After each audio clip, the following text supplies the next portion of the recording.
To Chris Allen, who's Associate Professor at the Centre for Hate Studies in Leicester University. Chris, good morning to you, sir. Welcome. Good morning. Thanks for inviting me on. This kind of incident, we've just been hearing about it, this Jewish cemetery. How typical is that of the kinds of things we're now seeing? Oh, I think it's completely typical. I mean, one of the things that we've seen in our research is that this kind of thing is going straight across, across Muslim communities and also Jewish communities, as the piece said. And I think that really what we're seeing is a kind of coming together of a number of factors that have kind of come to a head in many ways.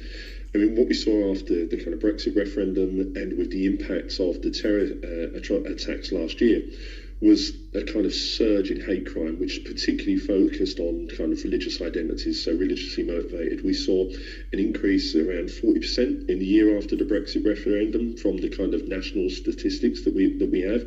But when we go and have a look at things such as the Community Security Trust, for example, who monitor anti-Semitism, they're talking that last year was actually the highest recorded ever number of incidents in the UK around anti-Semitism, and that's around 100 per month, which is on average around about 3 per day. So it's quite typical what we're seeing there. So very clearly in the evidence you're suggesting that religiously motivated hate incidents and hate crimes are on the rise specifically. Absolutely, yeah.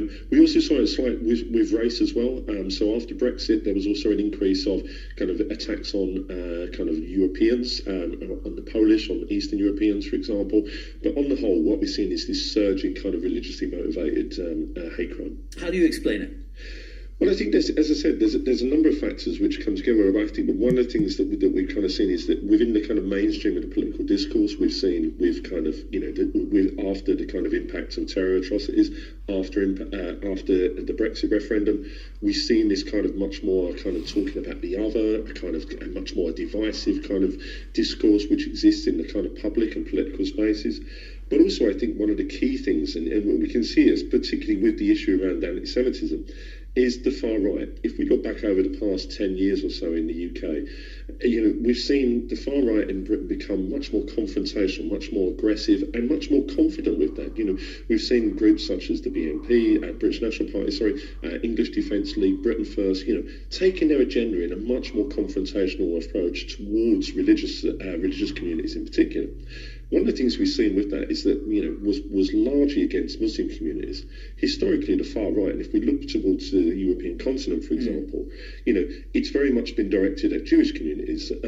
What we're seeing in the UK now is this kind of shift back where both Muslims and Jews are being attacked now. If we look at kind of recent groups such as National Action or Generational Identity, two new groups which have kind of come in from that kind of the far right milieu in the UK, now talking, kind of reverting back to this kind of historical approach that actually Jewish communities, that the religion of Judaism is a problem, alongside Muslim communities and the religion of Islam as well. So I would say that the confidence of the far right and that kind of bleed of some of those ideas into the mainstream is really where, which has been the kind of catalyst to some of this. Well, given that analysis, Chris, how do you think the government, how do you think society and civic society can challenge it?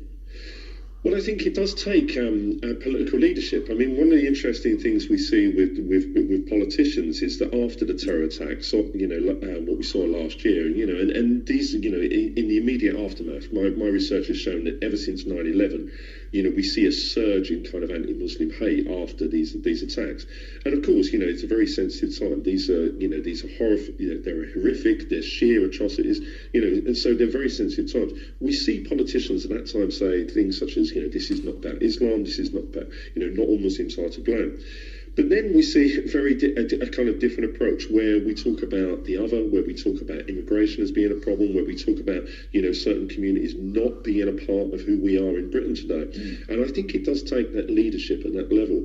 And I think that one of the consequences of this is this kind of notion of permission to hate. If our politicians, and we can draw the analogy from the US, and if Donald Trump is saying actually it's okay to kind of separate families on the border, it's okay to be to ban Muslims from coming from certain countries, this gives permission to hate to those people who want to kind of who are racist to actually be able to say that stuff as well. So it's very difficult to challenge. Dr. Chris Allen, many thanks. Thanks so much.